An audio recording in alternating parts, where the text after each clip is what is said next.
We are looking at chapter number 6. This is security threats and safety measures. So when we are on internet, or we all are on internet, network and computers, since these all are susceptible to threats, everything is susceptible to threat. These threats will destroy the data or the content, and the object of this threat or objective is to steal the information from the computer. So there are good people also, there are bad people also, and these bad people, they are called attackers. And you might have heard about the credit card fraud giving rise to major financial losses. And sometimes people fool other people for their personal and sensitive information like the passwords, the bank data leading to financial loss. So let's talk about the threats and the computers and the networks, those which are facing different type of threats. Viruses. So what are viruses? Viruses are just like any other program, but the intentions are not good. They are hidden within another sample program or simple program. So this virus is a program which is inside, or it finds its way, or it attaches itself to another program, and it produces, or it may produce, it may not produce the copy of itself and insert them into other programs or file, and they have malicious actions. And computer viruses, they are not naturally occurring. That means they are created by us, man-made. And once, because it depends on what is the code being written. So they may have some specific target. They may have, say, widespread target. So the virus can be transferred, hidden in the file. You will not be able to see it. Programs, even in disk. There are various type of viruses. If we talk about some common viruses, we have a category called as macroviruses. What are macroviruses? Macro is just a utility which is provided mainly in the Microsoft suite, that is Word, Excel, PowerPoint, etc. So they provide a macro, and this macro is, when you deal with work, you have certain steps you take. So this can all be written in a macro. It's like a function. Now these steps are written. What these macroviruses does, people do what? They insert their code inside this macro. So whenever the macro are being enabled and they are run, these malicious code, they act. Sometimes you see some your system going slow, some kind of activity which is not expected is going on. They may also share confidential information.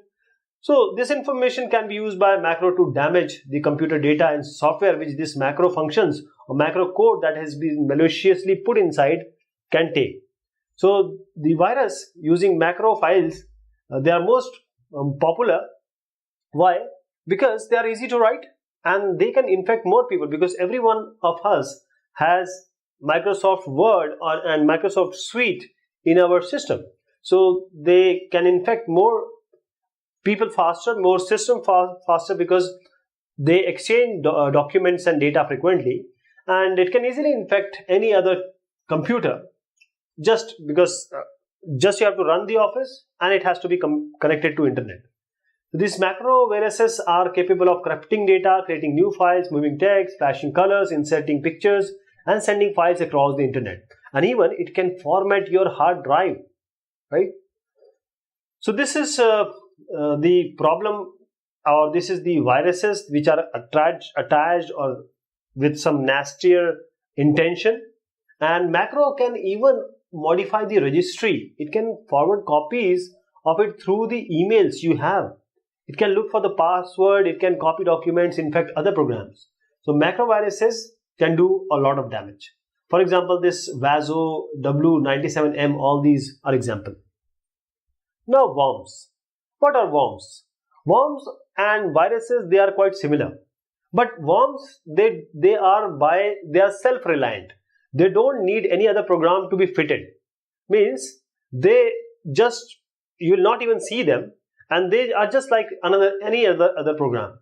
So they are separate entities. They do not attach. They are separate entities. They do not attach themselves to other files or program, and they are by themselves, they are capable of going through or passing through network, moving through network, and infecting all the systems which are on the network, right?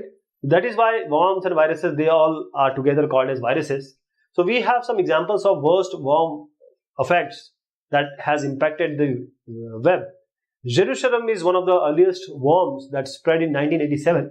So it is also one of the most commonly known viruses. So it used to delete files that were created on each Friday on 13. Because it was detected there in the city of Jerusalem, that is why it is called as Jerusalem virus. In 1991, thousands of machines which are running on MS-DOS, they were hit by a new worm which is called as Michelangelo. So the virus would override the hard disk, and it will even change the MBR, that is the master boot record of infected host. In 2007, storm worm, this is the worm which hit the computer, and once it actually came into action, your machine becomes a part of large botnet, which will perform automated tasks that range from gathering data on the host machine and even sending the mails, infected mails, to various other people. About 1.2 billion emails were sent from the infected computers, propagating infection. And these worms are generally, they are sent through email attachment. So the best way to avoid them is to not open any email which is from any unidentified source. And most of the time worms attach themselves to email, as I just said. So even the sender would not recognize that what he has forwarded. And emails are sent automatically using all your contact information in the user's file. Trojan horses. Trojan horses, the name has come from Greek mythology, like Trojan horse. So they look like sincere programs. You don't find any trouble with them. They would pretend that we are genuine programs, and this program that claims to rid your computer of viruses, but instead it is by itself a virus. It will introduce its virus by itself. So the Trojan program do not attach itself to file like virus, neither it replicate itself like a worm, but it does provide unauthorized access to user computer. So it will provide you an access or other people the access which are having malicious intention.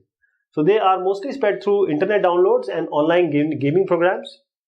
And the Trojan horse will prompt you to do some normal activities. You will feel that it is all going well, like email address putting, making a profile, and you're unknowingly you are targeted. So this software is capable of taking over the functionality of your computer, and this infected computer now will be seen working very slowly, and you will have number of pop-ups coming time to time, and finally it may crash or it will cease to operate. Your system will cease to operate. So the best idea to avoid the Trojan is to adopt proper download practices. If you are not aware, you are not sure about the web site safety, then better not to download from the source which is unidentified. The example of the Trojan horse was I Love You, which infected several computers in USA and Asia, and it completely damaged millions of computers. Spyware. Spy means, going into some enemy's place and trying to find out something. So spyware is the name, as we say that we have a spy. This is a program used to spy to the another computer system. So this program will try to get all the confidential and sensitive information because it is spying, like your bank account numbers, password. And this confidential data is misused to access the user's account. This spyware can also change the configuration of your computer without even asking for your consent. So there are a number of ways this spyware and these unwanted software can get into computer. The common trick, it will come along with some software. It will by itself install itself. Okay, like or even if you download the music or video or some file sharing program, it may come. Once it is installed, spyware, because it is spying, it will spy or monitor the user internet activity. It may transfer the information to someone else who has created it. And spyware can also gather information about your email addresses, even your passwords and credit card numbers. So this spyware, it sends information back to your spyware's home base via some user internet connection, and it is also eating your internet bandwidth at the same time. The spyware, it may run in background and it will lead to system crashes also, and you're in unstable situation of your system. It will also eat up all the memory and the resources of your user computer. So spyware has one more ability, or like monitoring your keystrokes, what you are typing in. So it can scan file on the hard drive, snoop other application like the chat programs and word processor, and it also install it has already installed itself. So it can install spyware, other spyware programs. It may read the cookies on the web browser, change the default home page on the web browser, right? So these are the things which comes with this spyware. While doing so, it will consistently relay the information back to the who has created the spyware, or he may either sell the information to some advertising or marketing purposes. Common spywares, for example, Cool Web Search, Internet Optimizer, and Django were there. Now malware. So this is a very short form of malicious software. Any software with malicious intent, any program with malicious intent, not a good intent, is the malware. So malware is any kind of unwanted software that is installed without your adequate consent. Anything without your consent is a malware. And the intent is one, to damage your computer, to get the data from the computer. In fact, all the threats we mentioned, like the viruses, Trojan horses, they all are nothing but malwares. Spams. Spams are those emails or messages that you don't want, that you have not asked for. So this term spam refers to UCE, unsolicited commercial email, and unsolicited bulk email, UBE.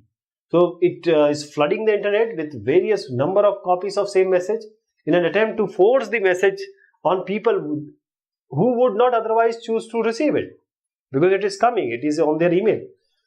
You can also say that they are junk email. So these unsolicited email mostly contains advertisement of services or product. Some of the spams, they are from marketers, but users who are trying to deceive the users, this can also be a kind of spam. So most commonly we see phishing scams. They are very popular and dangerous form of email fraud. We have foreign bank scams, and or you can say advanced fee fraud schemes, other get rich quick and make money fast schemes, quack health products and remedies. So spams or the emails, they are not only they are unwanted, they are actually clogging your email account and server space if they are unnecessarily bulging it or using it. So this will create burden on the server for the normal business. And since internet is essentially a public platform, so we may not be completely able to stop these spams email, but precaution can be taken.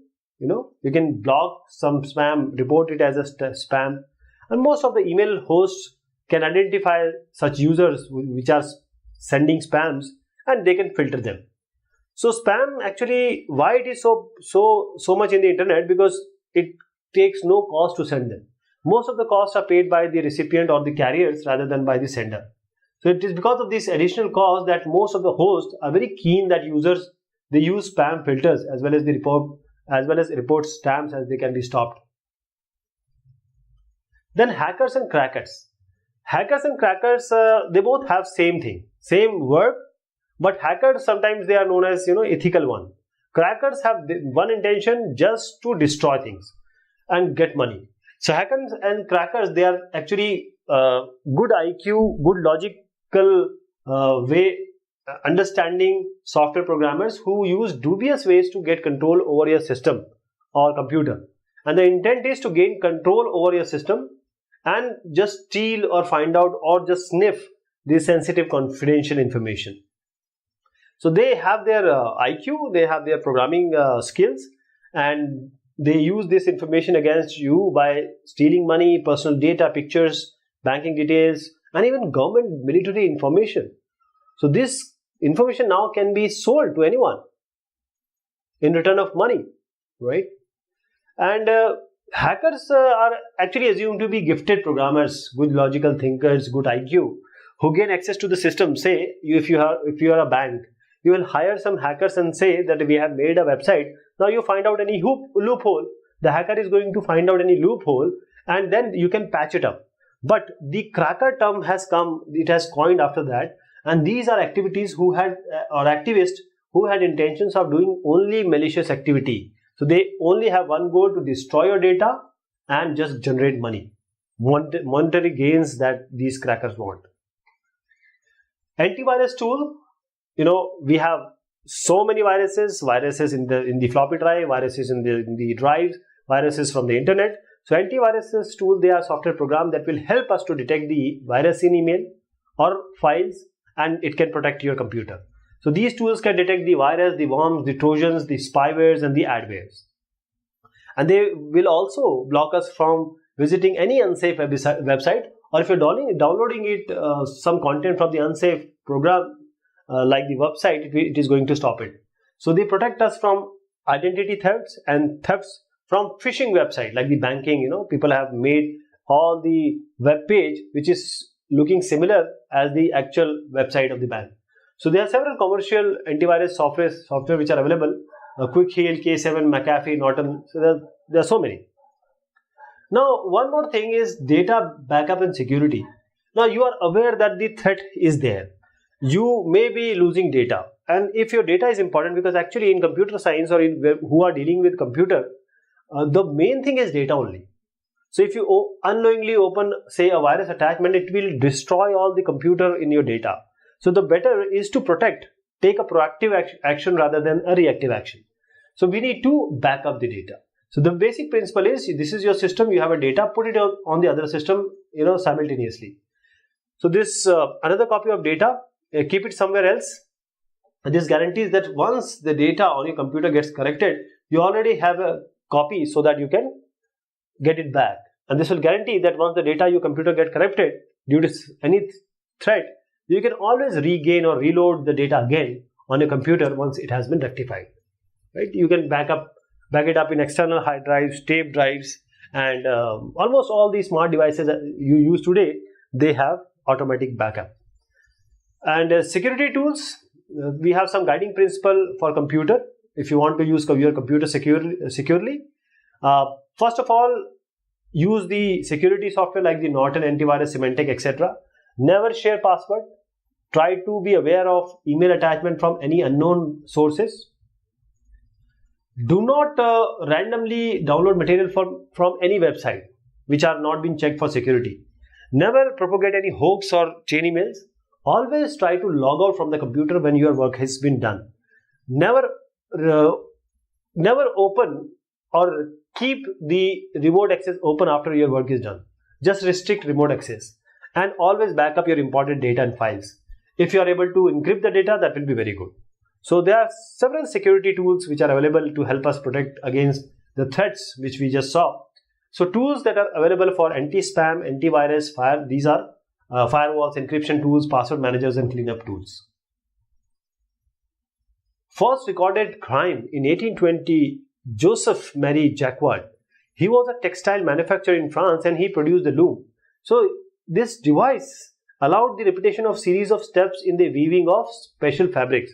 So actually he automated this thing which were doing manually, and this actually resulted in fear among the employees, because they are going to lose their livelihood and the employment. So they committed act of sabotage and discouraged the Jacquard from further use of this new technology, and this is the first recorded cyber crime. So let us summarize what we have seen. The computer virus is a program usually hidden within another simple program. Macro viruses, they are created with some intention of fooling the user, deceiving the user. They are usually written inside the macro which comes with Microsoft Office suite to steal the confidential information. And worms are very similar to viruses in the manner they are computer programs that replicate copies of themselves. And then the Trojan Horse is a program that claims to rid your computer of viruses, but instead it will introduce viruses into the system. The spyware is a program that is used to spy on the computer, because the name is spying. It can get the confidential and sensitive information like the bank account numbers and passwords. Malware is unwanted software that is installed without your adequate consent. Then we have spam emails. These are unwanted, clogging your email accounts, unnecessary using server space. These are also known as junk email. Hackers and crackers. Hackers are gifted programmers who gain access to the system or network to showcase the security loopholes to the administrator so that it can be patched up later for the use. But the cracker, this term was coined for such activities or such activists who had intentions of doing malicious activities.